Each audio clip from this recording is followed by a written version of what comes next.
We are the Loud Cry missionaries, proclaiming the three angels' message. Write the vision, make it plain upon tables, that he may run that readeth it.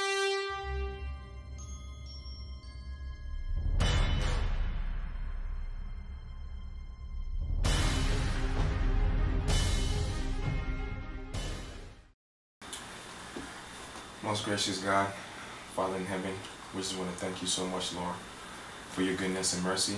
And at this time, as we come before you, we just pray, Lord, that you will bless us with your Holy Spirit to guide us through our truth. Please guide our conversation. Give us the wisdom and understanding that we're going to need. And we just pray, Lord, that you will just sanctify us through that truth, because that word is true. In Jesus' name I pray. Amen. Amen. All right. All right, Kenny. So, you can use this one. If you, when it's time, you can use that one, because I know yours is going to be small. All right, Kenny. So, what we want to do is just give you the opportunity to share, you know, anything that's on your heart. I think you have so much information that I think that viewers out there need to know, things that you're sharing with us. So, whatever you want to talk about, this is just a part of, you know, just having downtime. Go ahead and talk to us about something that you want to let the viewers know what's going on. Well, I'm going to ask God, first of all, to lead me in my thoughts so I can keep it a little more condensed, first of all. And I guess I want to share some things about my culture and how we think about God in general. First of all, from some perceptions that I have of self and what I have without self, I see a middle ground. And most of it about how and what we think about and how we act. And understanding who is in charge of what we act. And I would say that act being truth. What is truth and what is not. And as I go through my journey, my life would be like an equalizer of what was true and what is not, as I'm thinking about as far as self. With that in mind, I ask myself, what would have made me, if I was all with God, not be with God in this so-called society we live in. I'm saying so-called because the society I'm looking at will be a God society of everyone loving each other, one denomination under that God, and we doing the right thing. Okay? With that in mind, with my culture, I feel as though a lot of things are because of the evil of colonization, and that there was no real God involved in colonizing anyone, and that their whole ideology of that I'm going to follow some other man's thought of God, that is all the way to the pulpit, all the way to a church, that he will be the one to interpret what I am as a man and how I did things. So the central point, because I don't want to take this long, but there's so many things that I could feel this with context from institutionalized learning, from church learning. It would probably work against God's real ideology behind what he would say good and kindness would be, and what would be good and kind for real, and the truth. And what I'm saying is, if a person is taken away from who he is, never knowing who he was, and I would say things like slavery and colonization and someone's ideology, and even the Roman Empire, was full of such things where men were self-righteous. In my own country now, even though we took history, we never really learned those things only in a conceptual way. Not in the way God would say, this was something that happened, what is true from this story, of truth meaning I am the truth. If my God's the truth, then we shouldn't let ourselves to things in our thoughts and interpretations that weren't true. So keeping things simple, there would have to be a simple truth for anyone to form any opinion about anything. And so if I'm colonized and I believe someone else is controlling my life, my food resources, and the things that God would give me, then I'm going to have a hard time understanding what God really gave me if they're hoarding or taking those things away. So I think along with that, you took away my food, you're going to take away some of my truth. You take away the land, you turn me to something else, I'll be a different person. I'll be a different thing. If that evolved to other people doing the same thing, like I said in the Roman Empire and Constantine, other people into a religion, not knocking some religions, but I would still say that religion to me would be God talking to me about truth, not talking about somebody else's interpretation. And a lot of things in my life, I think, have been that problem. And I'm going to be straight about it. Those problems are the problems of the world to this day. No truth. Colonization had no truth. All the things that came from that, either by some other man's ideology of who and what I was. If I came from a slave culture, I was stripped all the way down like the same slaves that were in the Roman Empire. The city-state ideology. They never had everyone equal or free. They had everyone conditionally following someone's ideology are free. From a polytheistic God to a God of one. And even then, the adversary had a chance to work on those who were believing that was the truth. Because if we're going to look at our lives and all the people of history as being our tangible life, history, under one sun and one God that always rises even if I'm gone, and say I have all the answers and conclusions to life, and I think that's kind of not right if we look around as I'm still here tangible and I'm still alive and see things are just not right. It's not right within me all the time. It's why I'm finding a search for truth as a journey and reclaiming some things that should have been true of me from the beginning. That had life. I don't know about the pursuit of happiness, because in this case the pursuit of happiness meant what the colonizer said. That means all the things that will make me physically and tangibly happy. I will put intangible thoughts in front of it like, oh yeah, there's a God. He's intangible. And since he's intangible and I'm tangible, then whatever I'm doing makes more sense. I mean, a lot of people, that seems real convoluted, but that's the way life is made, people. Because they can't take the simplicity and say the simplicity was God. And that God was the answer to all things. So it would take a colonizer, an adversary, which I would say the adversary would be the thing that destructed the purity of my thoughts with God. Anything that would change the way I think. And see, now because I'm learning more about the Bible, I'm just putting it in the same thing as if we're talking about the Babel temple. Everybody had different languages. Everybody had different ways they did things. Don't mean that was conclusive what God was really trying to say about that statement. Because I can take it and personify it in my own means. See what I mean? So this is one example. But whether we spoke in different languages or not, God speaks to my heart. And he speaks to things that I see as tangible as intangible. That is spirit. That is love. And we take that to turn into a tangible usage of the colonized reality. How did that king love his wife? How did that man over here love him? How did Constantine do this? And see, all those should be how God should have done this. Or how God should have worked in me. How would God work in city-state ideology for it to be a completeness that I read when now he tells me what Genesis says about self. Well then, if I'm a truthful person that's both tangible and intangible, that means I'm still worth something because I have spirit. And spirit will be intangible to this tangible reality I'm living. It's not about what I touch and what I feel. It's about what I have in spirit to personify my life.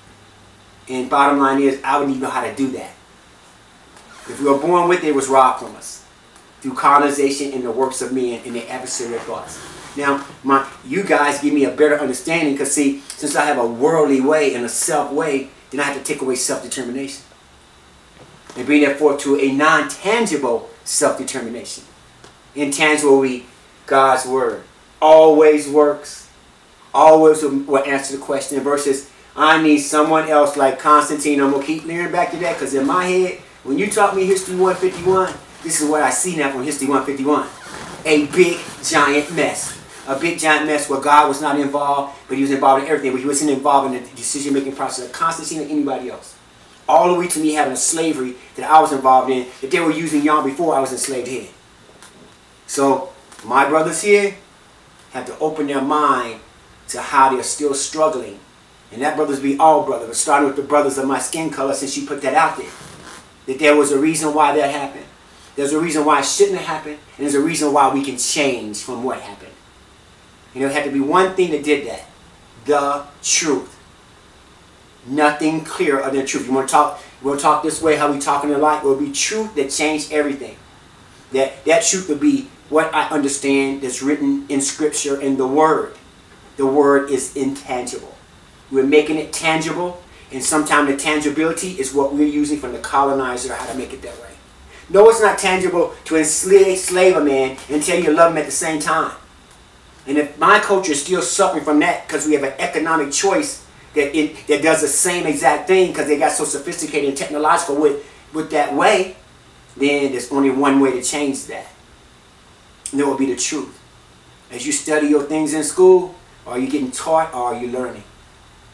Because there's a big difference. God will give you the opportunity to learn and see clearly without any bondage, without anything on your back, and throwing your problems right out the window when they came from this life to change to another life. And that's just what I believe, as I have to exercise this in order to make it intangible to this tangible reality. I don't need any of that stuff. I need this kind of help.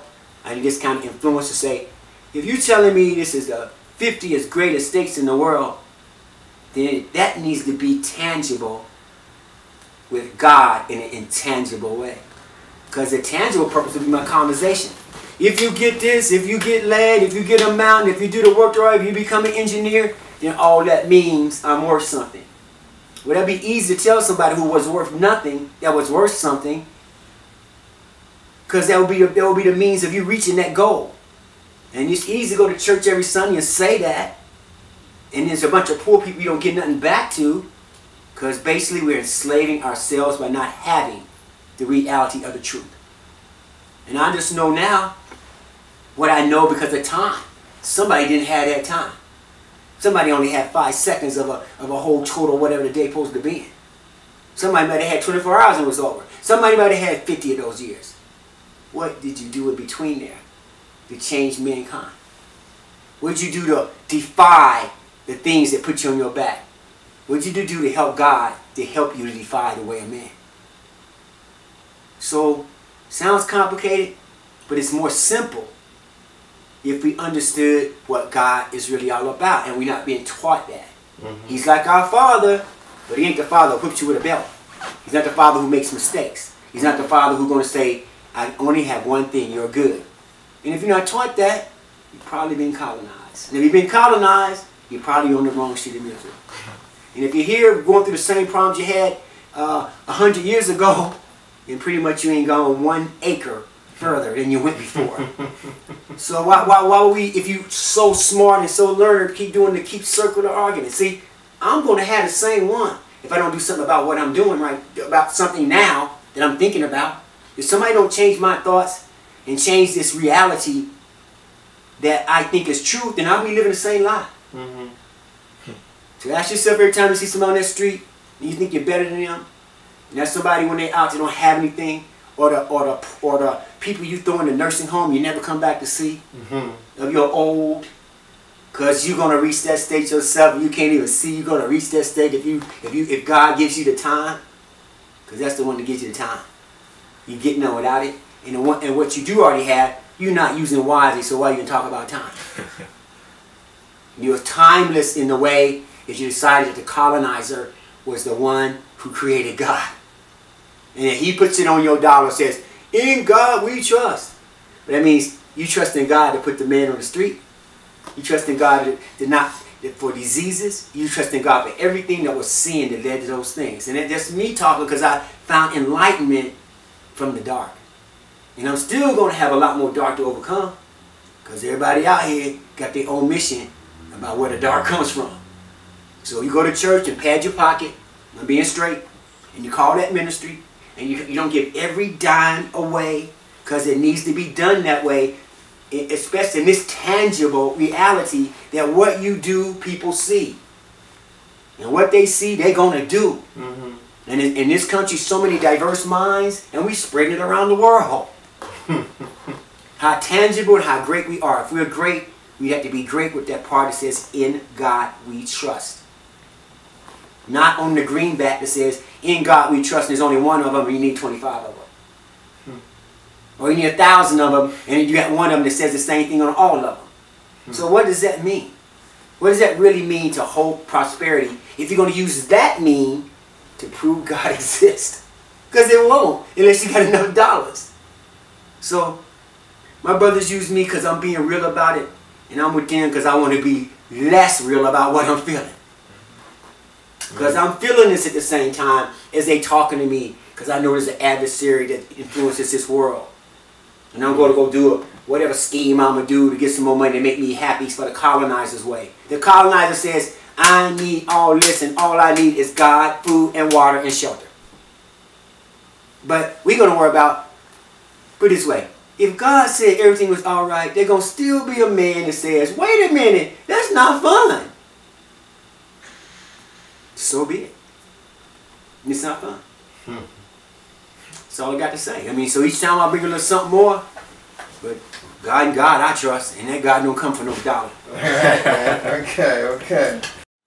All right. So today, Kenny, we had studied before on previous studies about the serpent and about Genesis chapter 3.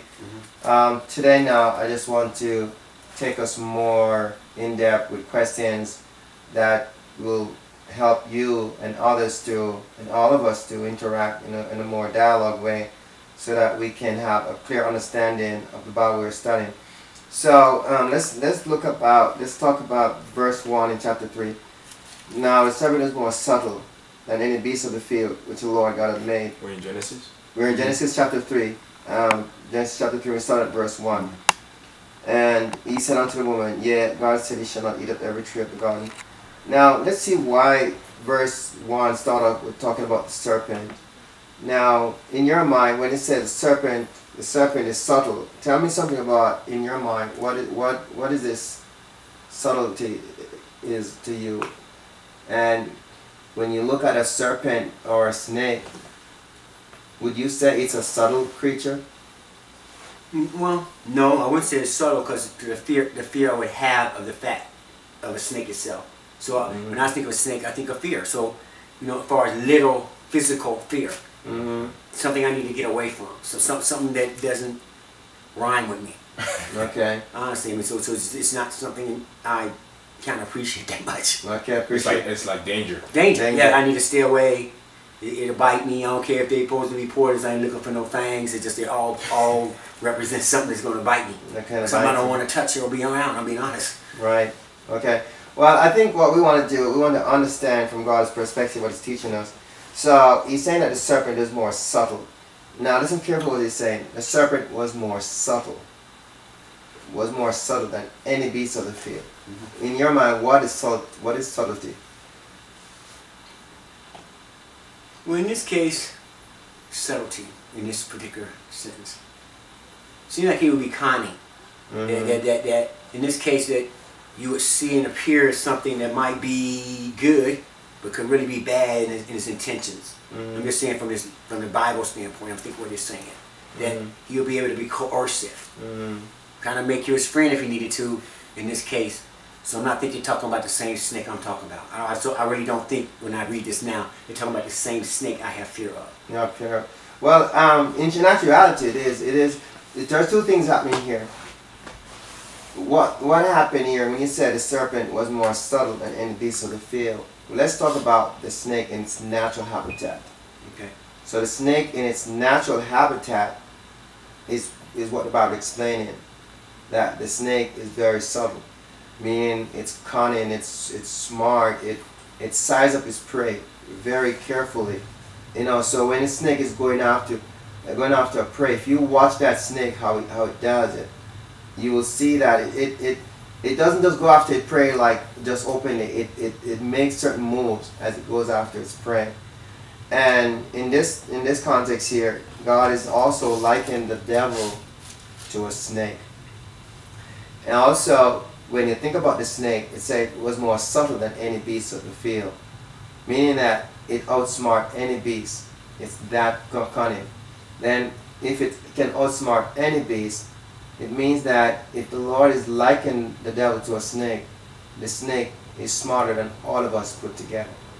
And this is why we need Christ to help us to overcome Satan, because we are no match. That's what the Lord is telling us. We are no match for Satan. Alright? And Satan acts like a snake. Okay? You never see that serpent when it's coming. If the serpent comes into your house and you don't keep your eyes on it, it will disappear and you don't know where it's at. Alright? And when it gets into a hiding place, it coils up. It doesn't stretch itself out. It wraps itself up. Why does it know to do that? Right? That shows you that it's smart. It knows what it's doing. And so we want to make sure that when we're studying our Bible, we're now going to study it timely, verse by verse. We understand. I know our Bible study is what we're doing. So when we talk about verse 1, we're now focusing on the devil himself, how cunning he is, and we need to know what we're dealing with. Alright, so the next part we want to look at, it says, is the conversation he's having with the woman. And in this context, again, we're looking at a conversation.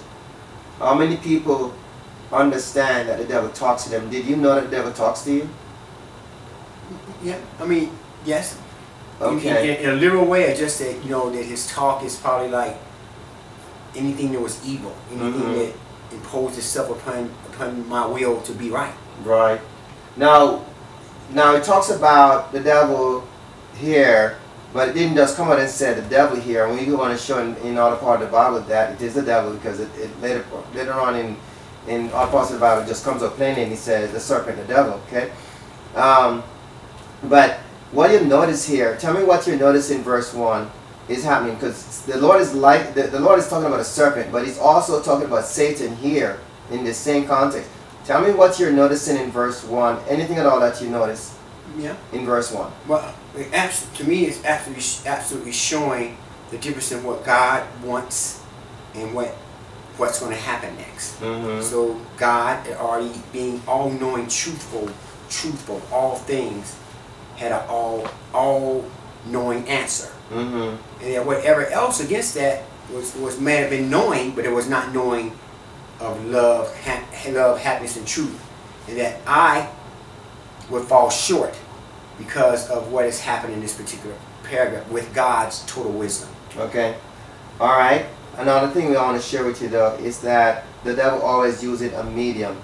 He uses a device, or he uses some mechanism, or he uses a person to communicate. So what you want to understand is that he uses people. In this case, he was using a snake, a literal snake, to speak to Eve. Right. And other times, when you deal with people, you have to know what spirit is using that person. Right. Because if that person is advising you to do something that is wrong, it doesn't necessarily mean that you're talking to the person. You're talking to the devil. But because you can't see the devil, you think you're talking to the person. So the person said, okay, let's go do some drugs, or let's go to the bar, or let's drink some alcohol, or let's do something that is not Christ-like. Does that necessarily mean that is a person talking to you? It's that spirit working. It's that spirit working through that working person. through the person. Because what we have to do, we have to study the Bible and understand. And when we have to understand is that the Bible speaks nothing but the truth. Okay. That's why the devil don't want you to read the Bible. There are people that read the Bible, but they don't understand it because it's a language that they don't speak. Okay. But in order to speak this language, you have to spend time with Jesus. But if you spend time with Jesus and you want to know the truth, the Word of God says, you shall know the truth, and the truth shall set you free. Okay. So if you want to know the truth, you need to spend time with God's Word. So Genesis 3:1 is telling you that the devil uses a medium, and whatever method of medium he uses, you need to know. So, I mean, so if I was going to even think about how I might separate myself from the things that are wrong, then it had to be a right. I mean, I'm just saying from my standpoint, the way I say it, if I'm wrong. So, if there's only one thing that was all right at one time, and now you knew there was nothing that was wrong. And say, tell me if I'm wrong about that. And I need it because I fell away from the truth. I fell away from the truth. I mean, to me, when I see this statement, I fell away from the truth. I fell away from all possible truth that there was because I fell away from the source of the truth. And when I see these other things you're telling me, it looks like all those things will be metaphoric of not being truthful. All the trees of this forest would be the rightful, knowledgeable trees, but this kind of knowledge I would never want to know. So I mean, to me, when you're telling me, I see a falling away with man. Man's falling away for his whole future intent came because he didn't rationalize any of this, or had to rationalize that before he he lost his truth. Am I right about that? Let me just make it clearly. So you understand what Kenny's saying? A little bit. Okay, tell me what you're thinking he's saying. Okay, so he's saying that he's fallen away from this truth, and he also mentioned that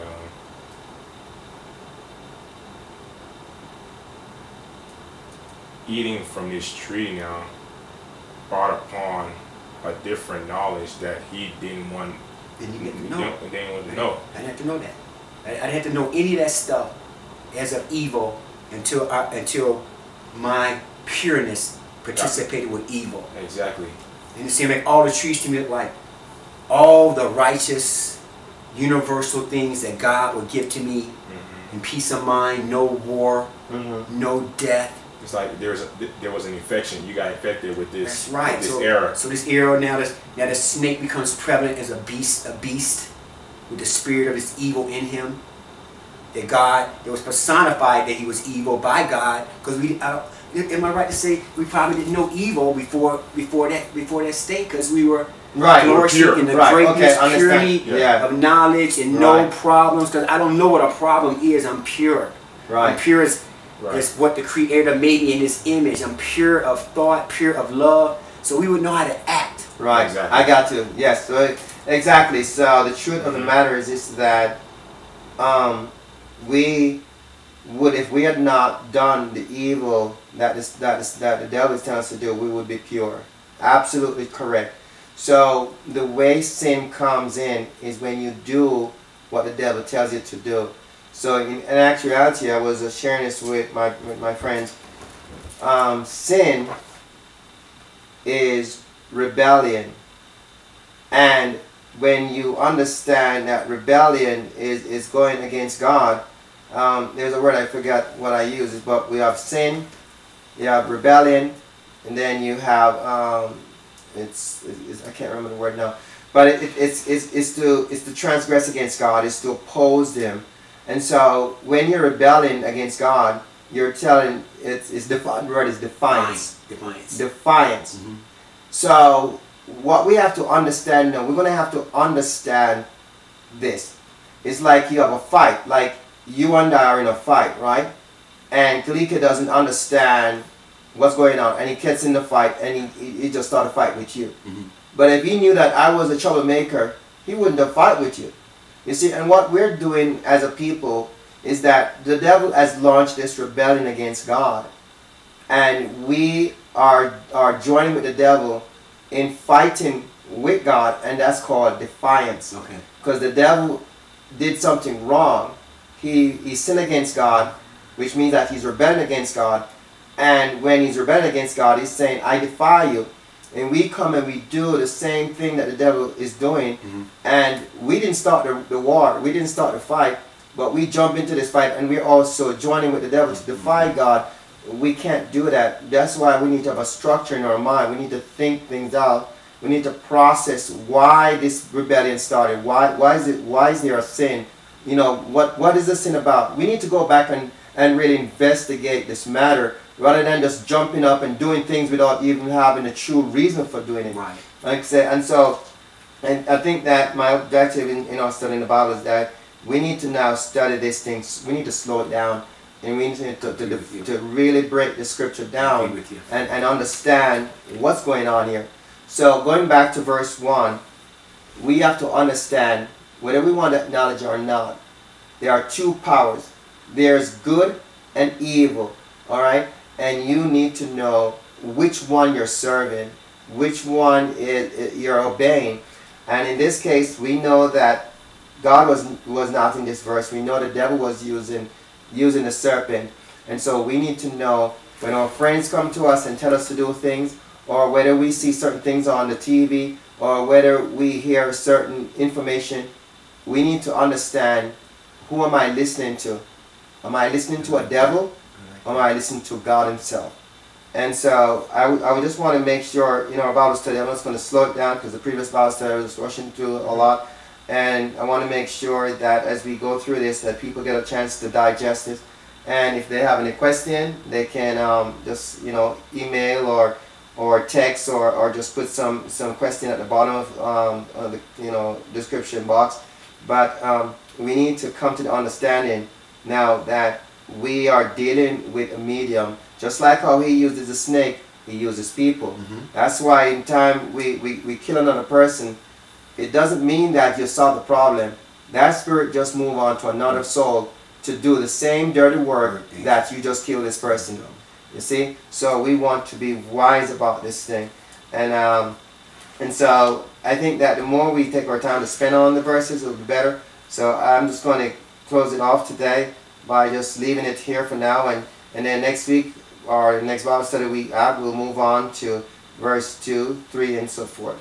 Amen? Amen. So is there any question? Did you understand? No, I do. Did it make a lot of sense? It makes you understand. And every reason you're doing it is a fruitful reason, because it does supply me with more thoughts, let's say, of the good fruit.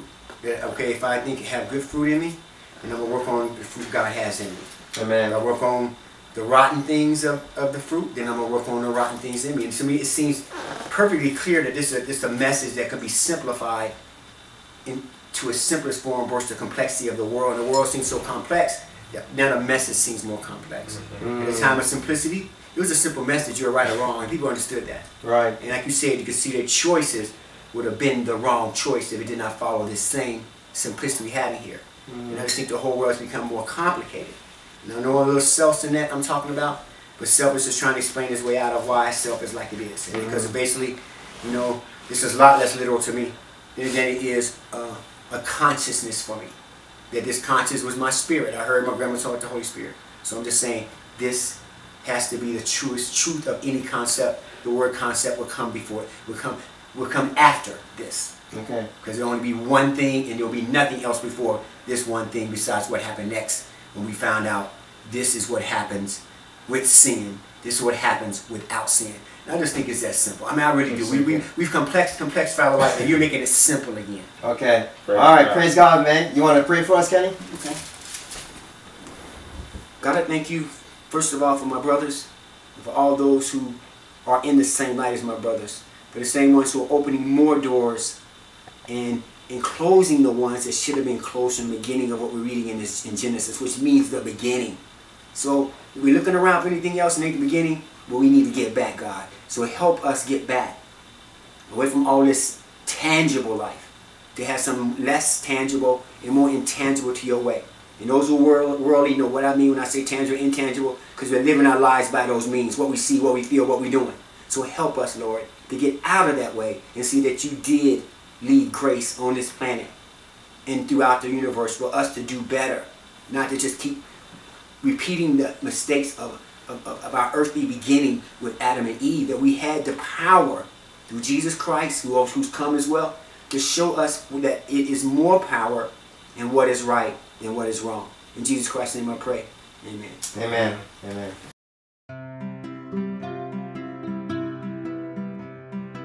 Yeah, man. And that's true, man. Just to even comment on what you said earlier about, you know, people just, you know, they see this fight going against two people and they just kind of jump in it with all ignorance, not even understanding nothing. And it's like, that's not even the whole the way to go about it. We see people keep doing that on a daily basis. So that's something we need to understand. So you know, we choose, you know, to stand on the right side. Amen.